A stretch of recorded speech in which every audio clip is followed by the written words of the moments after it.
Halo teman-teman, perkenalkan nama saya Rahel Ananda Sitorus dengan NIM C1C019113. Saya dari kelas R13 Akuntansi Fakultas Ekonomi dan Bisnis Universitas Jambi. Video ini saya buat guna memenuhi tugas penganggaran saya yang diampu oleh Bapak Wirmi Eka Putra SE MSI. Di video kali ini saya akan membahas mengenai analisis tren dalam ramalan penjualan. Terlebih dahulu kita harus memahami apa itu analisis tren. Secara umum, analisis tren adalah analisis statistik dengan membandingkan data antar waktu.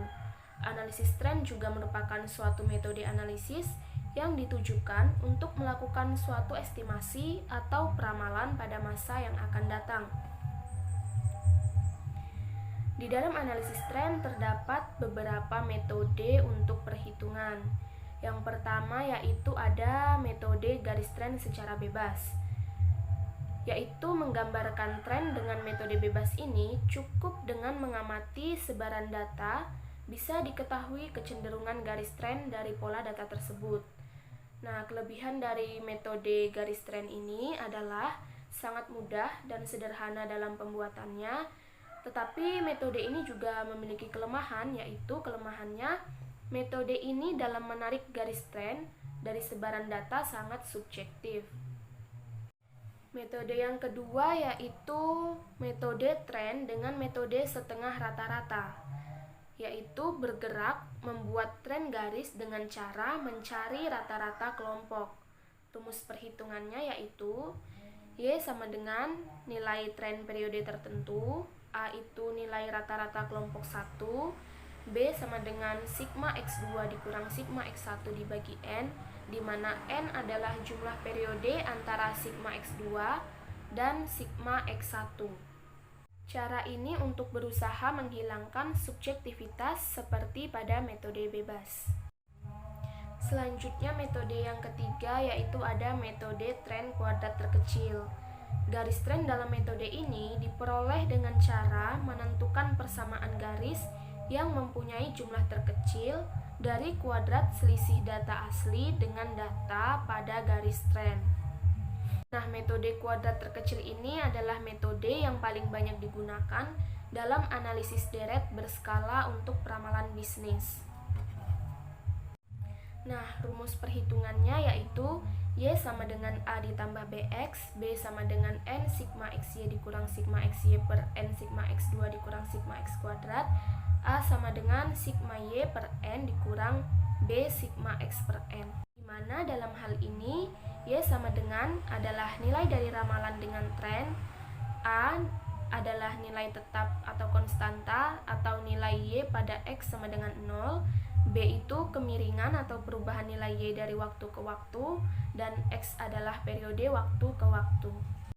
Nah, tren yang terakhir yaitu tren metode momen, menggunakan perhitungan statistika dan matematika tertentu untuk mengetahui fungsi garis lurus sebagai pengganti garis patah-patah dibentuk oleh data historis perusahaan.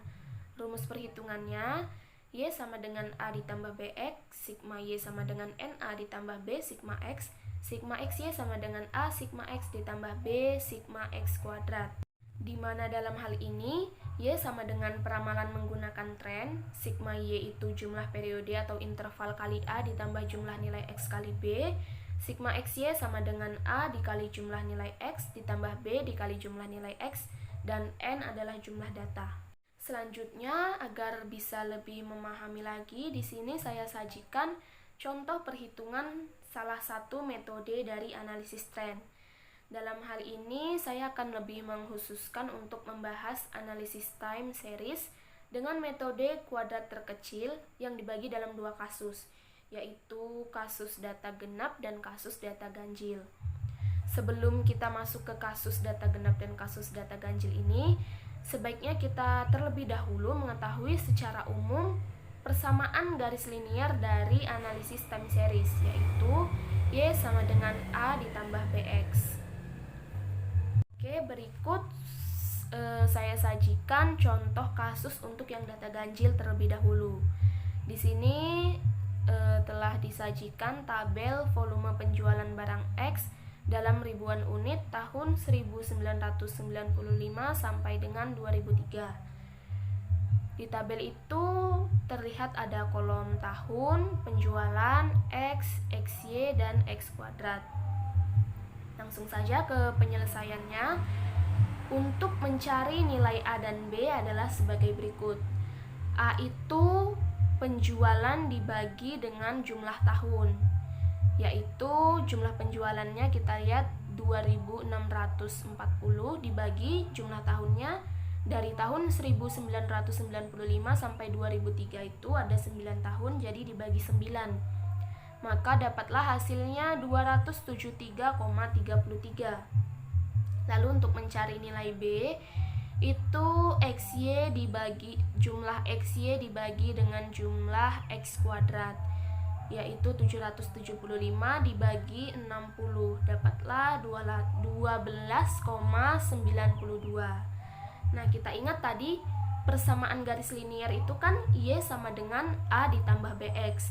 Maka di sini Y sama dengan A-nya 273,33 ditambah B-nya 12,92X.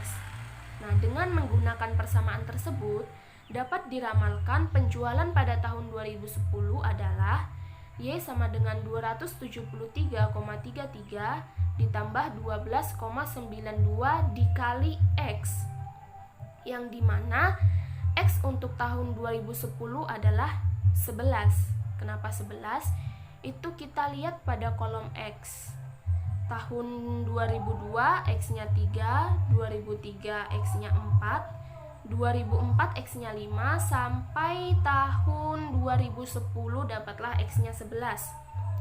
Maka Y sama dengan 273,33 ditambah 12,92 dikali dengan 11 itu hasilnya 142,12.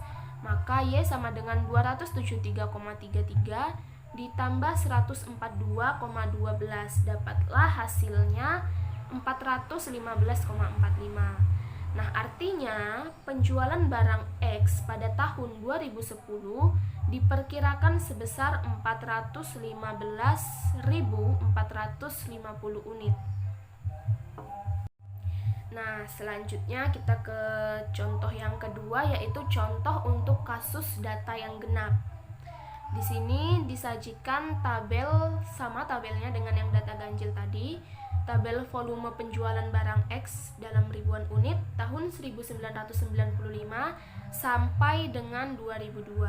Kalau di tabel yang sebelumnya itu sampai dengan 2003, yang di data genap ini sampai dengan 2002 karena datanya genap. Kalau 2003 kan 9 tahun, jumlah datanya ganjil. Kalau 2002 8 tahun, maka jumlah datanya genap. Sama ada kolom tahun, penjualan, X, XY, dan X kuadrat. Penyelesaiannya, untuk mencari nilai A dan B sama seperti data ganjil tadi, yaitu untuk A-nya jumlah penjualan dibagi jumlah tahun, 2150 dibagi 8, dapatlah hasilnya 268,75. Lalu untuk mencari B, sama juga jumlah XY dibagi jumlah X kuadrat, yaitu 1220 dibagi 168, dapatlah hasilnya 7,26. Nah, persamaan garis linier kita ingat tadi persamaannya Y sama dengan A ditambah BX. Berarti Y sama dengan 268,75 ditambah 7,26X. Nah, berdasarkan persamaan tersebut, untuk meramalkan penjualan pada tahun 2008 adalah Y sama dengan 268,75 ditambah 7,26 dikali X. Nah, X untuk tahun 2008 ini adalah 19. Kenapa 19? Kita lihat pada kolom X. Di situ terlihat dari tahun ke tahun itu selisihnya 2. Jadi tahun 2001 X-nya 5, tahun 2002 X-nya 7, 2003 X-nya 9, sampai ke 2008 dapatlah X-nya itu 19. Nah, sehingga Y sama dengan 268,75 ditambah 7,26 dikali 19 itu 137,94, maka dapatlah hasilnya 406,69. Artinya, penjualan barang X pada tahun 2008 diperkirakan sebesar 406,69 atau 406.690 unit. Nah, selanjutnya kita ke kegunaan analisis tren. Secara umum, semua anggaran termasuk analisis tren, peramalan atau forecasting, anggaran penjualan itu mempunyai 3 kegunaan pokok, yaitu yang pertama, pedoman kerja, yang kedua sebagai alat pengkoordinasi kerja, yang ketiga sebagai alat pengawasan kerja yang membantu manajemen dalam mencapai tujuan perusahaan. Sedangkan secara khusus, anggaran penjualan berguna sebagai dasar penyusunan semua anggaran dalam perusahaan. Sebab bagi perusahaan yang menghadapi pangsa pasar yang sedang bersaing, anggaran penjualan dalam penyusunannya menjadi prioritas utama yang harus disusun paling awal dari semua budget yang lain. Baiklah, sekian penjelasan mengenai ramalan penjualan, terkhususnya analisis tren. Apabila terdapat salah-salah kata, mohon dimaafkan. Dan kiranya video pembelajaran ini juga bisa bermanfaat bagi kita semua. Terima kasih.